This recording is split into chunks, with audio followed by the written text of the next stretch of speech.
नमस्कार। आज हेउछि अगस्त 6 तारिख बुधवार। आपण मानक पई नेकी आसीछि आज दिनर केतोटी गुरुत्वपूर्ण खबर। सेति पई वीडियो को शेष पर्यंत देखंतु एवं आपनक भलो पाइबा स्वरूप गोटे गोटे लाइक कर दियंतु। ता सहित हम चैनल को जदि नुआ आसीछंती चैनल को सब्सक्राइब करी पाखरा सुथिबा बेल आइकन को क्लिक करी रखंतु। चलंतु आज दिनर गुरुत्वपूर्ण खबर उपरे नजर पकेइबा। प्रथम खबर एणिकी डेरी रे ऑफिस आसिले पड़िबे धरा हेबो ऑफिसरंक उपरे कार्यानुष्ठान। एणिकी सबु राजस्व कार्यालय रे बसिबो बायोमेट्रिक। जिल्लार समस्त कार्यालय बायोमेट्रिक लागू हेबा नै होइछि निष्पत्ति। राजस्व और विपर्यय परिचालना विभाग ए नै निष्पत्ति नैछंती। ए नै समस्त जिलापालंकु चिट्ठी लिखिछंती राज्य सरकार बोली खबर मिलिछि। परवर्ती खबर आउ 2 दिन प्रबल वर्षा संभावना। 5 जिला को सतर्क सूचना जारी। गोटिए पटे राज्य रे मौसुमी वर्षा जारी रहिछि। आज किछि स्थान रे प्रबल वर्षा संभावना रहिछि। एहा सह वज्रपात पई बालेश्वर, भद्रक, जाजपुर, केन्द्रापड़ा, कटक, जगतसिंहपुर, पुरी, खोर्धा, नयागढ़, गंजाम, गजपति, सुंदरगढ़, झारसुगुड़ा, बरगढ़, संबलपुर, देवगढ़, अनुगुल, ढेंकानाल, केन्दुझर, मयूरभंज, सोनपुर, बौद्ध, नुआपड़ा, बलांगीर, कलाहांडी, कंधमाल, नवरंगपुर, रायगड़ा, कोरापुट और मालकानगिरी को येलो वार्निंग जारी करा जायछि। आज और आसंता काली राज्य रे प्रबल वर्षा होई पारे। एथि पई केन्दुझर, मयूरभंज, सुंदरगढ़, संबलपुर और झारसुगुड़ा आदि जिला को सतर्क करा जायछि बोली खबर मिलिछि। परवर्ती खबर 17 रे ओडिशा आसी पारंती मोदी। मुख्यमंत्री करिवे निमंत्रण। आसंता सेप्टेम्बर 17 तारिख रे ओडिशा आसीबाकू नरेंद्र मोदी को कराजिबो निमंत्रण। गतकाली दिल्ली गस्तरे जाइछंती मुख्यमंत्री मोहन चरण माझी। मोदी जन्मदिन अवसर में ओडिशा आसिबाकू मोदी को करिवे निमंत्रण। प्रधानमंत्री जन्मदिन अवसर में 75 लाख वृक्षरोपण कराजिबो बोली खबर मिलिछि। परवर्ती खबर काम करि न पारिले विदा हेबे अपारग। सबु विभाग को मुख्य शासन सचिवक चिठी। आसंता काली सुधा रिपोर्ट देबाकू निर्देश।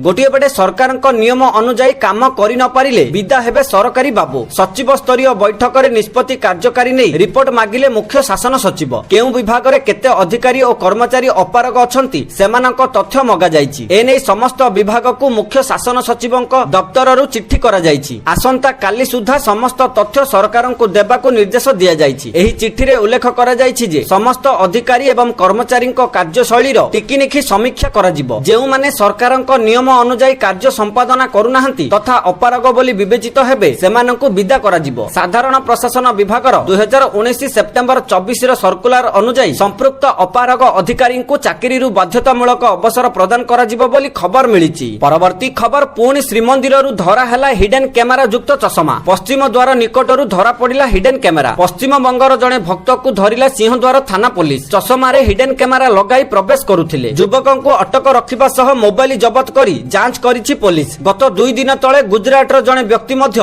अनुरूप कार्य पई धरा पड़िथिले। एबे श्रीमंदिर रो सुरक्षा को नै उठिछि प्रश्न। अनेक थर श्रीमंदिर वीडियो उत्तोलन करा जाई सोशल मीडिया रे मध्य पोस्ट करिसंती युवक। एक सप्ताह पूर्वरु पुरी गजपति नगर जणे युवक निज चश्मा रे स्पाई कैमेरा लगाई श्रीमंदिर भितर को जाइथिले। गत 2 दिन तळे सुरतर जणे भक्त मध्य चश्मा रे स्पाई कैमेरा लगाई श्रीमंदिर भितर को जाइथिले। पुलिस तांकु धरिबा परे तागिद करी फोटो वीडियो डिलीट करी छाडी देइथिला। तेबे एही घटनार पुनरावृत्ति हेबा परे किपरि चेकिंग होउची से नै प्रश्नवाची सृष्टि होइची। एपटे श्रीमंदिर रे स्पाई कैमेरा धरा पडिबा प्रसंग रे आईन मंत्री पृथ्वीराज हरिचंदन प्रतिक्रिया दैछंती। से कहिसंती ए बाबद रे सरकार गंभीरतार सह चिंता करुछंती। केमिति कठोर चेकिंग हेबो से नै प्रक्रिया आरंभ हेबो। एहा सह जेउ माने चंचकता करी श्रीमंदिर फोटो उठाइबा को चेष्टा करुछंती सेमानंक उपरे दंड विधान कराजिबो बोली आईन मंत्री पृथ्वीराज हरिचंदन कहिसंती बोली खबर मिलिछि। परवर्ती खबर राज्य रे हेबो 835 टी आदर्श विद्यालय। मुख्यमंत्री कले बड़ घोषणा। लोकसेवा भवन रे मुख्यमंत्री मोहन चरण माझी बड़ घोषणा करिसंती। राज्य रे प्रथम पर्याय रे 835 टी आदर्श विद्यालय निर्माण हेबो। गोदावरीश मिश्र आदर्श प्राथमिक विद्यालय समीक्षा बैठक रे एही सूचना दैछंती मुख्यमंत्री। प्रत्येक पंचायत हेडक्वार्टर्स रे गोटिए लेखाए आदर्श स्कूल निर्माण हेबो। प्रत्येक विद्यालय पई 7 कोटी टंका पर्यंत व्यय अटकल रखा जायछि। दुर्गम अंचलर पिलांक जिबा आसीबा पई मागणा परिवहन सुविधा कराजिबो बोली मुख्यमंत्री कहिसंती बोली खबर मिलिछि। परवर्ती खबर ओडिशा पई पुणी गर्व आनिछंती ओडिया पुओ डॉक्टर मृत्युंजय महापात्र। भारतीय पाणीपाग विभाग आईएमडी डीजी भाबे पुणी थरे नियुक्ति पाइछंती doctor Mrutyunjay Mohapatra. Cyclone man भाबे परिचित तथा ओडिया पुओ श्री महापात्र पूर्वरु एही गुरुत्वपूर्ण पदवी रे कार्य करुथिले। तांको नियुक्ति अवधि सरुथिबारु केंद्र कैबिनेट रे नियुक्ति व्यापार कमिटी तांको पुनः नियुक्ति प्रस्ताव को मंजूरी देइछि। केंद्र पृथ्वी विज्ञान मंत्रालय अधीन रे आसुथिबा आईएमडी रो डीजी भाबे आसंता 2 वर्ष पई से कार्य करिवे बोली खबर मिलिछि। परवर्ती खबर राशन कार्ड धारीक पई बड़ खबर। 18 वर्षर युवपीढ़ी एही काम न कले कटिजिबो राशन कार्ड। गोटिए पटे केंद्र सरकार राशन कार्ड पई नुआ नियम जारी करिसंती। एही नियम राशन ରେସନ ବ୍ୟବସ୍ଥାରେ ସ୍ୱଚ୍ଛତା ଆଣିବା ଏବଂ ନକଲି କାର୍ଡ ଓ ଜାଲିଆତି ରୋକିବା ପାଇଁ ଲାଗୁ କରାଯାଇଛି। ଏହି ନୂଆ ନିୟମ ଅନୁଯାୟୀ ରାସନ କାର୍ଡ ଧାରୀଙ୍କୁ ପ୍ରତି 5 ବର୍ଷରେ ଇକେୱାଇସି କରିବା ବାଧ୍ୟତାମୂଳକ। ଯଦି ଏହି କାମ ନ କରାଯାଏ ତେବେ ରାସନ କାର୍ଡ ସସ୍ପେଣ୍ଡ ହୋଇଯିବ ଏବଂ ମାଗଣା ଚାଉଳ କି ଗହମ ମିଳିବ ନାହିଁ। କେନ୍ଦ୍ର ସରକାରଙ୍କ ନିର୍ଦ୍ଦେଶ ଅନୁଯାୟୀ ସମସ୍ତ ରାଜ୍ୟକୁ 3 ମାସ ମଧ୍ୟରେ ସମସ୍ତ ରାସନ କାର୍ଡ ଧାରୀଙ୍କର ଇକେୱାଇସି ସମ୍ପୂର୍ଣ୍ଣ କରିବାକୁ କୁହାଯାଇଛି। ଏହା ଦ୍ୱାରା ଅଯୋଗ୍ୟ ବ୍ୟକ୍ତିଙ୍କ ନାମ ତାଲିକାରୁ ବାଦ୍ ଦିଆଯିବ ଏବଂ ଯୋଗ୍ୟ ଲୋକଙ୍କୁ ମାଗଣା ଖାଦ୍ୟଶସ୍ୟର ଲାଭ ମିଳିବ। ଏହା ସହିତ ଯଦି କୌଣସି ବ୍ୟକ୍ତି 6 ମାସ ପର୍ଯ୍ୟନ୍ତ ରାସନ ନ ନେଇଥିବେ ତେବେ ତାଙ୍କ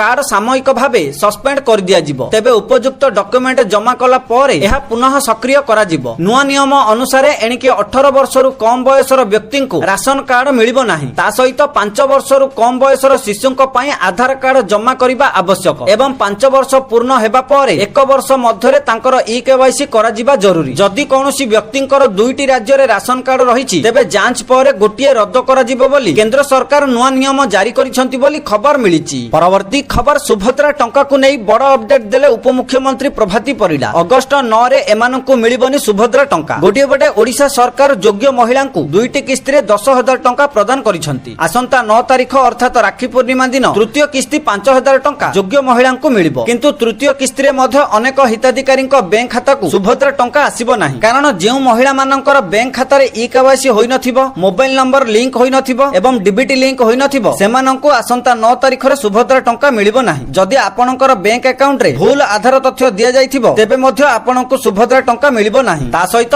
ଅନେକ ମହିଳା ଏ ପର୍ଯ୍ୟନ୍ତ ସୁଭଦ୍ରା ଯୋଜନାରେ ବାୟୋମେଟ୍ରିକ ପଦ୍ଧତିରେ ବା ଫିଙ୍ଗର ପ୍ରିଣ୍ଟ ଦେଇ ଇକେୱାଇସି କରିନାହାନ୍ତି। ସେମାନଙ୍କୁ ଏବେ ସୁଭଦ୍ରା ତାଲିକାରୁ ବାଦ ଦିଆଯାଇଛି। ସେମାନଙ୍କୁ ଆସନ୍ତା 9 ତାରିଖରେ ସୁଭଦ୍ରା ଟଙ୍କା ମିଳିବ ନାହିଁ। ଯଦି ଆପଣଙ୍କର ଏହି ସବୁ ତ୍ରୁଟି ରହିଛି କିମ୍ବା ଆପଣ ଜାଣିବା ପାଇଁ ଚାହୁଁଛନ୍ତି ଆପଣଙ୍କର କଣ ତ୍ରୁଟି ରହିଛି ତେବେ ଜନସେବା କେନ୍ଦ୍ରକୁ ଯାଇ ଯାଞ୍ଚ କରନ୍ତୁ। ତ୍ରୁଟି ଥିଲେ 2 ଦିନ ଭିତରେ ସଂଶୋଧନ କରାଇ ନିଅନ୍ତୁ। ଆପଣଙ୍କୁ ମଧ୍ୟ ଆସନ୍ତା 9 ତାରିଖରେ ସୁଭଦ୍ରା ଟଙ୍କା ମିଳିବ ବୋଲି ଉପମୁଖ୍ୟମନ୍ତ୍ରୀ ପ୍ରଭାତୀ ପରିଡା ବଡ଼ ସୂଚନା ଦେଇଛନ୍ତି। ପରବର୍ତ୍ତୀ ଖବର ଚଳିତ ବର୍ଷ 79ତମ ରାଜ୍ୟସ୍ତରୀୟ ସ୍ୱାଧୀନତା ଦିବସରେ ମୁଖ୍ୟମନ୍ତ୍ରୀ ମୋହନ ଚରଣ ମାଝୀ ମୁଖ୍ୟ ଅତିଥି ଭାବେ ଯୋଗଦେଇ ଜାତୀୟ ପତାକା ଉତ୍ତୋଳନ କରିବେ। ସମ୍ମିଳନୀ ପରେଡରେ ଅଭିବାଦନ ଗ୍ରହଣ କରିବେ। ସୋମବାର ଅପରାହ୍ନରେ ସୂଚନା ଓ ଲୋକସମ୍ପର୍କ ବିଭାଗ ପକ୍ଷରୁ ସ୍ୱାଧୀନତା ଦିବସ 2025 ସମାରୋହ ରୂପରେଖ ସମ୍ପର୍କରେ ପ୍ରସ୍ତୁତି ବୈଠକ ଅନୁଷ୍ଠିତ ହୋଇଥିଲା। ଅତିରିକ୍ତ ମୁଖ୍ୟ ଶାସନ ସଚିବ ହେମନ୍ତ ଶର୍ମା ବୈଠକରେ ଅଧ୍ୟକ୍ଷତା କରି ଉତ୍ସବ ଆୟୋଜନର ସମସ୍ତ ବିଷୟ ପ୍ରତି ଗୁରୁତ୍ୱ ଦେବାକୁ କହିଥିଲେ। ଆସନ୍ତା 11ରୁ 13 ତାରିଖ ପର୍ଯ୍ୟନ୍ତ ସ୍ୱାଧୀନତା ଦିବସ ପାଳନ ଉପଲକ୍ଷେ ମହାତ୍ମା ଗାନ୍ଧୀ ମାର୍ଗଠାରେ ଅଭ୍ୟାସ ପରେଡ ସୁପରିଚାଳନା କରାଯିବ। 15 ତାରିଖ ଦିନ ରାଜ୍ୟସ୍ତରୀୟ ଉତ୍ସବ ପାଳନ ହେବ ବୋଲି ଖବର ମିଳିଛି। ପରବର୍ତ୍ତୀ ଖବର ଏଣିକି ହଷ୍ଟେଲରେ ରହୁଥିବା ଛାତ୍ରୀଙ୍କୁ ଡିଜିଟାଲ ସ୍ୱାସ୍ଥ୍ୟ କାର୍ଡ ପ୍ରଦାନ କରାଯିବ। ଏହି କାର୍ଡରେ ପିଲାଟିର ସ୍ୱାସ୍ଥ୍ୟ ସମ୍ପର୍କିତ ସମସ୍ତ ତଥ୍ୟ ରେକର୍ଡ କରାଯିବ।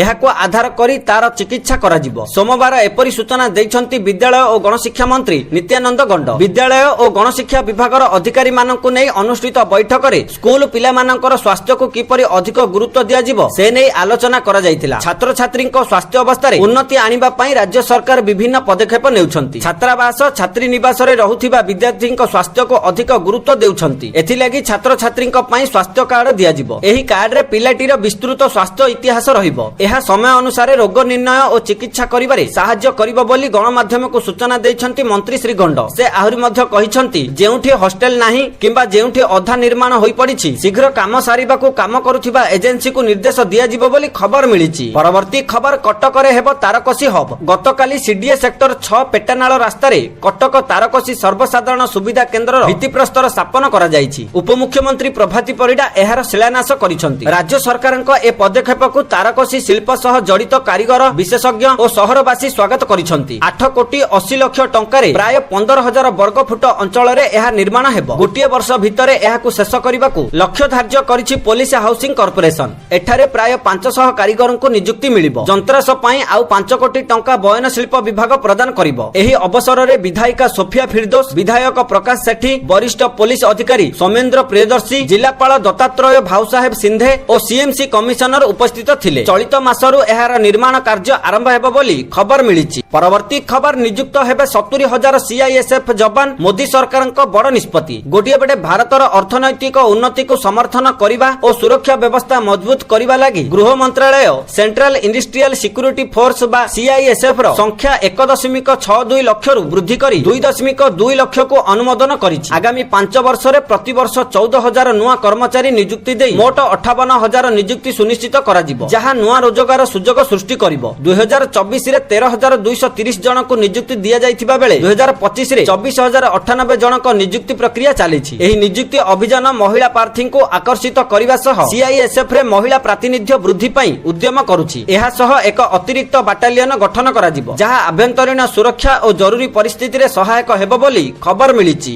ପରବର୍ତ୍ତୀ ଖବର, ଆମେରିକା ରାଷ୍ଟ୍ରପତି ଡୋନାଲ୍ଡ ଟ୍ରମ୍ପ ପୁଣି ଥରେ ଭାରତକୁ ଖୋଲା ଧମକ ଦେଇଛନ୍ତି। ଟ୍ରମ୍ପ କହିଛନ୍ତି ଯେ ଭାରତ ଖୋଲା ବଜାରରେ ରୁଷୀୟ ତେଲ ଲଗାତାର ବିକ୍ରି କରୁଛି, ଯାହା ଯୋଗୁଁ ୟୁକ୍ରେନ ସହିତ ଯୁଦ୍ଧ କରିବା ରୁଷ ପାଇଁ ବହୁତ ସହଜ ହେଉଛି। ସେ କହିଛନ୍ତି ଯେ ୟୁକ୍ରେନରେ ମୃତ୍ୟୁବରଣ କରୁଥିବା ଲୋକଙ୍କ ବିଷୟରେ ଭାରତ ଆଦୌ ଚିନ୍ତିତ ନୁହେଁ। ଏପରି ପରିସ୍ଥିତିରେ ଭାରତ ଉପରେ ଅଧିକ ଶୁଳ୍କ ଲାଗୁ କରାଯାଇପାରିବ। ସମ୍ପ୍ରତି ଆମେରିକା ଭାରତ ଉପରେ 25% ଶୁଳ୍କ ଲାଗୁ କରିଛି, ଯେଉଁଥିରେ ଏକ ଦଣ୍ଡ ମଧ୍ୟ ଘୋଷଣା କରାଯାଇଥିଲା। ସେ କହିଛନ୍ତି ଯେ ଭାରତ କେବଳ ବିପୁଳ ପରିମାଣରେ ରୁଷୀୟ ତୈଳ କିଣୁନାହିଁ, ବରଂ ଖୋଲା ବଜାରରେ କିଣୁଥିବା ଅଧିକାଂଶ ତେଲକୁ ବିପୁଳ ଲାଭରେ ବିକ୍ରି କରୁଛି। ରୁଷୀୟ ଯୁଦ୍ଧ ଯନ୍ତ୍ର ଦ୍ୱାରା ୟୁକ୍ରେନରେ କେତେ ଲୋକ ମରୁଛନ୍ତି ତାହା ସେମାନଙ୍କର ଚିନ୍ତା ନାହିଁ। ଏହି କାରଣରୁ ମୁଁ ଆମେରିକାକୁ ଭାରତ ଦେଉଥିବା ଶୁଳ୍କକୁ ଯଥେଷ୍ଟ ବୃଦ୍ଧି କରିବି ବୋଲି ଟ୍ରମ୍ପ କହିଛନ୍ତି ବୋଲି ଖବର ମିଳିଛି। ତ ଦର୍ଶକ ବନ୍ଧୁ, ଏଥିଲା ଆଜି ସକାଳର କେତୋଟି ଗୁରୁତ୍ୱପୂର୍ଣ୍ଣ ଖବର। ଯଦି ଭିଡିଓଟି ଭଲ ଲାଗିଛି ଲାଇକ୍ କରିବା ସହିତ